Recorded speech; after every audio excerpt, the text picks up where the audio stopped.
And welcome back to another reaction video. Here I'm gonna do it on Joel's detailing, my detailing expansion plan. I really enjoy doing these reaction videos. I feel like it's kind of like a win-win-win for everyone, for the video that I'm reviewing, for the audience, and then for me. Like it gives me like an outside perspective on other people's businesses that I can then, like, per the advice that I give, I can apply that to my business, if that makes sense. So we're gonna go over this video. I'm gonna listen to it at 1.5 the speed to get through it a little bit faster. So let's get started with this video. And just as a reminder, today the 14th until this Thursday the 16th, my online marketing course, SEO for Detailers, is open for enrollment. The main goal with this course is to help you rank your website on the first page of Google so you can generate a consistent flow of qualified leads and sales on a daily basis. So that means when someone goes into Google and types in, if you're in Austin, car detailing Austin, auto detailing Austin, mobile detailing Austin, headlight restoration Austin, meaning these people are already actively searching for a detailer in your area, your website will be one of the pages that shows up that they click on. So if you're interested in growing your business, making more sales through search engine optimization, SEO, it's how we've grown past $10,000 per month, then check the first link down in the video description and you can find more information. All right, now back to the video. Right now, like, why do you want to get more help? I want more help because I've hit a plateau of the work I can do for myself. I want to generate more income. I want to create different streams of income. I want to dig deeper into the key performance indicators as to what's led us to this point in success. Yeah, so for sure, there's multiple ways that you can make more money, right? Is it always gonna be hire someone else to do more cars? No, and it depends on what phase that you're in that will dictate what you should do, right? So if you're mainly doing, like, let's say, I don't know, just keep things super plain and general and vague here. If a service is, $50 per car, right? And you're doing 5 cars a day. So that's let's say what? That's 50 times, what did you say? 5?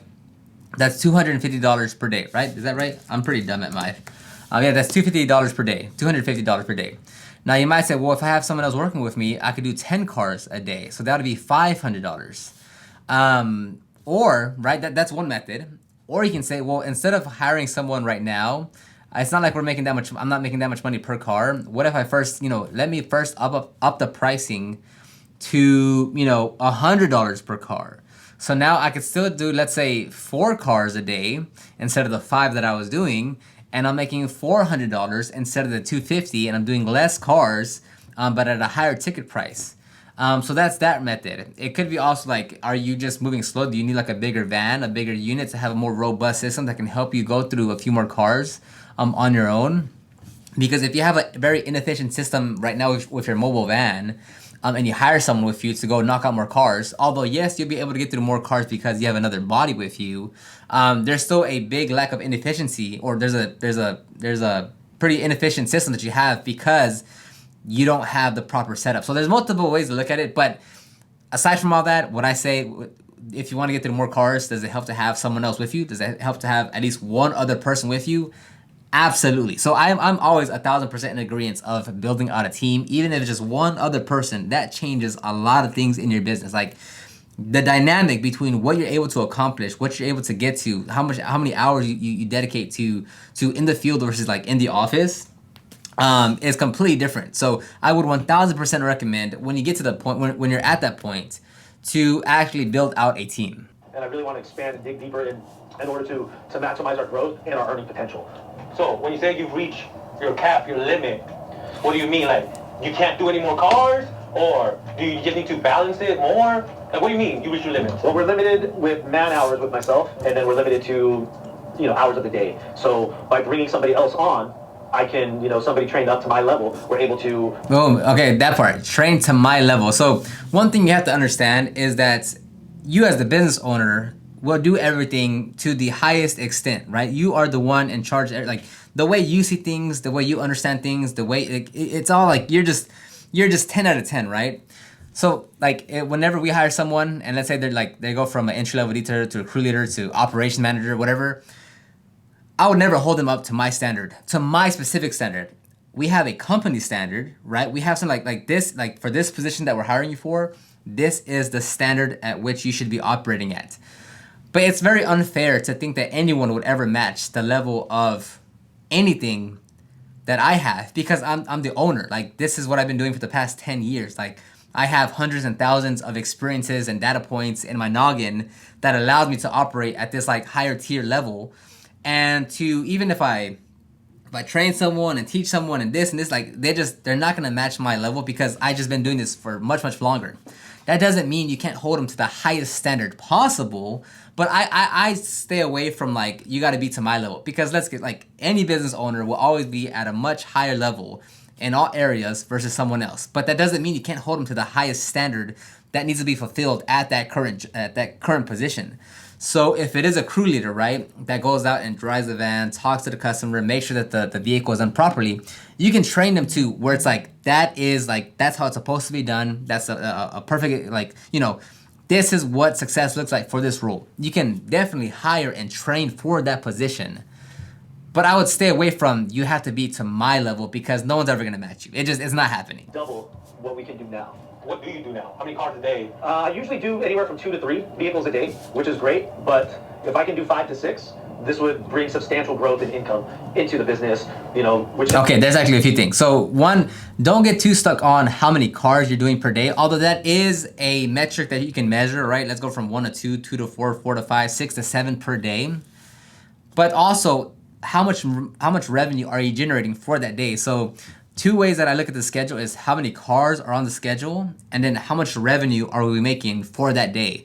So if there's 2 cars on the schedule, does that automatically mean it's a light day? No, because what if every car is $600? There's 2 cars, $600, that's $1,200 in a day. That's not bad. Now, if there's 4 cars on the schedule, but each one is only, I don't know, let's say $200, that's $800. Again, not bad, but it goes to show you that don't ever look at your business in just one way, right? Man, we're doing, 10 cars a week. Man, we gotta do 20. It's not so much just how many cars you're doing, but it's how much money you're generating. And yes, like, so you want to look at things like in multiple ways to see, like, okay, where is the business? Like, what else can we push? Is it the volume? Is it the number, like the revenue wise? But don't get so stuck on saying we're at 1 to 3 and we have to go to 5 to 7, because what if you go from, 2 to 3 cars to 4 to 5 cars, and 2 to 3 cars, you're making 4 to 600, 700, and going to the 3 to 5 cars, you're making 500 to 800, right? Like, not much of a difference in revenue for the extra work that you're doing. So never try to look at the business like in one particular fashion. That's why even like when companies get acquired, or they're trying to gauge what's the business worth, it's never just one number. It's like a bunch of factors that go into like how much value does this company have. It's never just like one thing. It's not just revenue. It's not just contracts. It's not just like what you've been doing over the last 12 months. It's not like it's like so many factors go into seeing what's the valuation of a company, and it's gonna be the same thing for you. It's like, don't look at. It's better to look at your business holistically with different data points to see where are we, what are we doing, what do we need to work on, and what's working, what's not. So it's quite a few things to judge what you should do to make more money. And the second part, I'll even rewind it here just so you can hear it again. This is great, but if I can do 5 to 6, this would bring substantial growth in income into the business, which can lead to further expansion, better quality. Okay, so doing more work and hiring more people, yes, you're able to expand, make more money, and do more things. But you know what else that brings with what else that comes with is a lot more expenses. If you want to grow the business and scale the business, right? As you make more money revenue-wise, your expenses equally rise with it. So let's say right now you're making $5,000, your expenses are $1,000. I'm making up numbers, just stick with me here. You're making $5,000, your expenses are $1,000, right? You're not gonna go to $10,000 and only go up $1,500, right?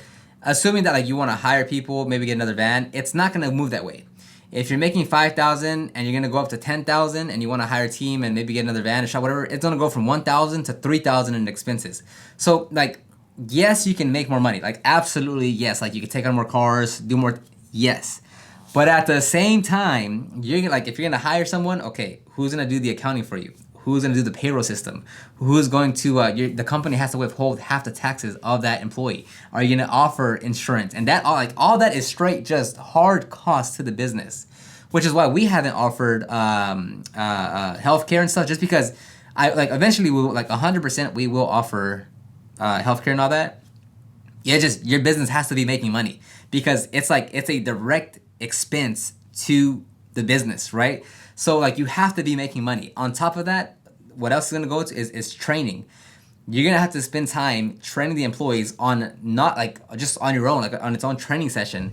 That in itself costs money because one, maybe you're not booking in customers for that time because you're training the employee. Two, because you're dedicating 3, 4, 7 hours at a time to train that employee and they're on the clock. So there's a lot more expenses that come into it. T-shirts, hats, like getting them suited up like with proper attire. It's buying all the necessary tools and products so both of you have a set. Like it's a lot more money to scale the business. If you're gonna open up a shop, you think you just get one move in and you're all fine and dandy? You gotta get the desk, the Wi-Fi, the power, the rent, the insurance, the camera, the security. You have to outfit the shop as well. And if you want to keep that van running, that van has to have everything too. Like it's a lot more expenses that you're going to take on. So I am all for growing, get a team. Right now we're at 3. Next year I'd like to be at 15. But just know that as you want to grow and scale the business, your expenses rise equally with it. Faster outcomes. We can reach a broader, we can go a little bit, spread our territory out a bit more. We can really dig deeper into, to specialty work. We can do more ceramic coatings, which generally we're limited to 1 a day. Something like that, we can probably expand out to 2 a day.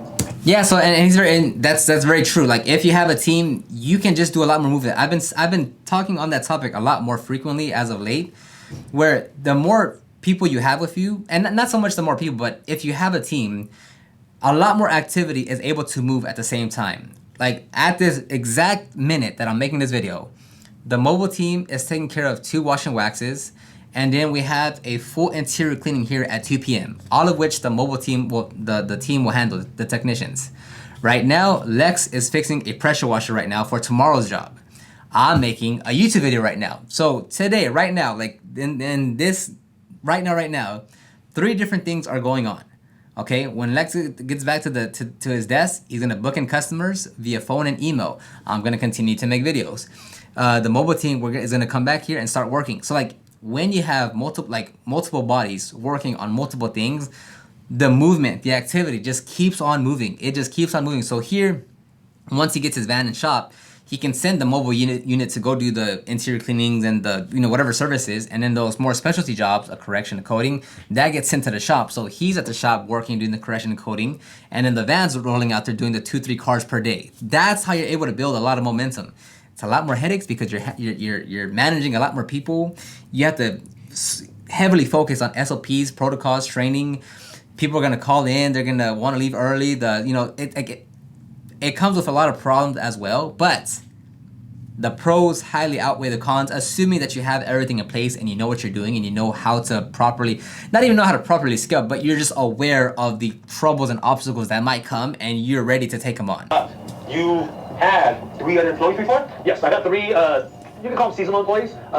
One I had for a year, it was summer and weekends. The second, I had, that employee ended up moving to another city. The second employee was a family member. The first one was a family member as well. Second one was a family member who was a student athlete. So right now is their football season, so they focused on football and schooling. The third was my brother who had moved home from Brooklyn because he's a sous chef and the restaurant had closed during that time. So he worked with me for about 7 months, 6. And that's actually all fantastic. The first hire that I had was my cousin Anthony. Go listen to the podcast that I have with him. You can check the podcast down below, the Detailing Business Class podcast. It's a 45-minute conversation of everything that we went through. And like you'll hear me, like I clearly and transparently tell you that like I had no idea what I was doing. I just needed help. I didn't know what to do with training, with pay. We changed the pay structure. We paid how many times, like when I paid him. I got to hear from him what he expected from me. Like you're just gonna learn as you go. But that's fantastic. Like if you have a cousin, a brother, a sister, or whoever that has some free time that can help you out, that's fantastic. You don't have to have the mindset of like, I need to hire someone full time at $20 an hour, and they need to be an expert level detailer. You just need someone else with a set of hands to help you vacuum, clean the door panel, wrap up the electrical cord. Like that's what you need when you're first getting started. So that's great. Like I highly encourage that as well. 7 months, and now I'm bringing on a full-time colleague. This will be my first full-time colleague, so we'll have full dedication to the business. And this person has a background in analytics and supply chain, as well as management and operations. So we both have a background, with combined 40 years of experience in management, training, development. So okay, so that sounds like a super cool guy, I'm sure. But the way I would recommend it for most people. I think he's a bit. I haven't watched that many of his videos, so I don't know where he's at or if he has like multiple vans already. But I would say like for those that just want to hire someone, all you want to do is, let's say you're working 40 to 60 hours per week, primarily detailing, right? Like 90% of your time is detailing. What you want to do is with that part-time helper or whoever, the helper, the employee, you want to knock down that 40 to 60 hours working out in the field to 30 to 40 hours working in the field, and then that additional time that you saved goes into marketing, business development, so you can get more cars on the schedule. So you can maybe look at ways to expand or market your business to continue to grow. And the less time you spend out in the field, the more time you're able to grow your business. Working on cars makes you money. It doesn't grow your business. So if you're primarily focused on just working on the vehicles, yes, you're gonna get money. Yes, you're gonna do what you're supposed to be doing. But in the long stretch of things, it doesn't grow your business as big as you'd want it to do if you're just out there in the field. So we're really excited about this growth. All right. So here's the thing. He's actually quitting his career to help you full time? Yes. And you just started training him a week ago when he had no experience. How's that going for you? I'm sure he's picking it up fast. Yes. It's first of all, it's very, very, very, it's a bit overwhelming to know now that somebody's livelihood is in your hands, but it's also exciting, and it's also so that's a big one, and that's why I say I don't talk about this much, but I didn't consider myself an entrepreneur until I hired my the first person. Up until whatever, I never said I was an entrepreneur, nothing. I don't really care for labels, I really don't. But you'll become an entrepreneur once you hire your first person. That's when you become an entrepreneur, because now there is someone else that their check relies on you doing what you're supposed to be doing. So if I'm feeling sick, if I'm down, if I'm sad, if I'm whatever, well, guess what? 3-4 other people are saying, okay, well, Oscar's gonna, we're here because we believe in what Oscar was saying. He has these goals in place. He has a plan in place. So we're gonna depend on him to go and execute on that plan. We're here to support him on that plan. And if he's supposed to go do what he's supposed to go do. If I'm not doing what I'm supposed to be doing, then why would the team members be here, put their trust in me to continue to grow the business? The reason why they're gonna work hard here and do what they're supposed to be doing for their job and such is because I was the one that sold them on the idea of, not sold them, but got them on the train of hey, look, this is where I want to go. This is where you fit in. This is what you can do. This is where you could be. This is the position that might be open. Here's the pay that comes with that. So it's me saying look, this is what we're gonna do. I need your help. Come on board and let's go there. And if I'm not holding up my end, then it deteriorates the trust and relationship between us. And then that's when okay, well, you know what, he's saying all these big goals and I don't see him doing anything, and he keeps on taking days off and he's not even around here, and you know what, and then that's what starts deteriorating that. So when you hire someone, it's a big difference. Now again, when you hire your first helper, you don't need to get that crazy. You don't need to go full time with them. They don't need to quit their job. It's just on their off days, on the few hours that they have, on the weekends. That's how you start. Very slow, little 10, 15 hours per week, per hour. You pay them cash, very straightforward. Once you actually want to hire someone, put them on payroll, where they get when you get them to sign a W-4 and I-9, and they're a W-2 employee and they're getting a bi-weekly check, that's a different ballgame, because now it's it's just a lot more expenses and responsibility that comes with that type of setup. Joel, how is your colleague who just started detailing a week ago doing? He's doing great. What have you noticed he needs to work on more to perfect? Everything or specific stuff? The following of direction is very, very well. I think it's just going to be a matter of time. The more repetitions, the more on-site training he gets in the real-world experience, and also the more mistakes that he makes, the more accelerated the learning process will be. Yeah, that's it. That's why it's very important to have one primary training session when they first get started. That way, you build you give them the solid foundation of this is what it is, and then after time it's just reps, right? It's when the few times that I've taught someone how to drive a standard manual. It's like, okay, look, the actual mechanics of learning stick, dead simple, all right? You will learn this within 30 minutes. Like, you will learn the mechanics of it in 30 minutes. I kid you not. 30 minutes, easy. You'll know what to do. You'll know the clutch, easy. Now, to make it second nature, to make it to where you can go off of a first gear on a downhill, or uphill, I'm sorry, and not, hit the car behind you, to, be able to stop and go and stop and go at stop signs and red lights, from first gear, that's gonna come with time. That's gonna come with repetitions. That's gonna come with you just doing it over and over and over. So same thing here. The actual mechanics of detailing, the technical side, 10 minutes and you'll learn just about everything that I know. Now, to do it naturally, to do it confidently, to know when or when not to do that, that's gonna come with time. Have you ever trained someone before on detailing? Yes. How do you do it? What's like the first step? Or do you just do them out to the lines and be like, hey, pick it up and figure it out? No, for me, the most effective training method is specifically with detailing. Once you get on site, you assess the vehicle, and you have to see where you're going to tackle first. I like to tackle the areas that are the hardest first, because then the workflow just eases throughout the detail. If you go to the easier part, your body tends to fatigue, your mind tends to fatigue, and you almost have this expectation, and your mind is in this.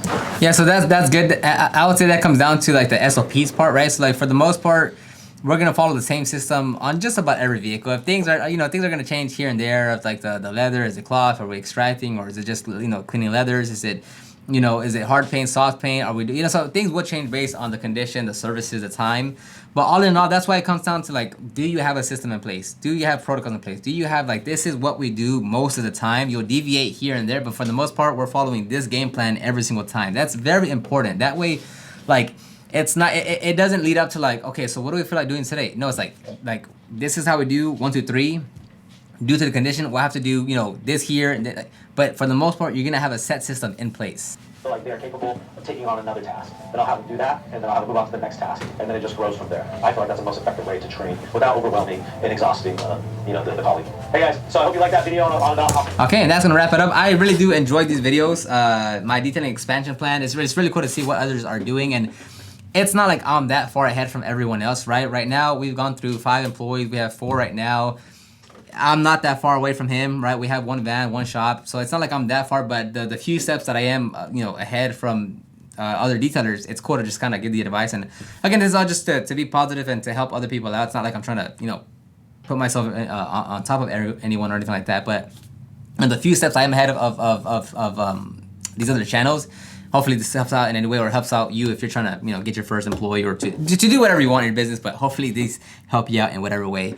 You can leave a comment down below of what you thought, or what you would, give advice to Joel's, or anything like that. You can check the description box down below for the ultimate guide to start your detailing business. You can check out my podcast, as I mentioned it in this video, the Detailing Business Class Podcast. It's on Amazon, iTunes, and on Spotify. And anything else, like my second YouTube channel, the Proper Care channel, will be down there below as well. That's where I teach everything detailing related. I'll also be doing more challenges on that channel as well. Anyways, enough talking. Hopefully you've enjoyed this video, and I'll talk to you on the next one. Bye-bye.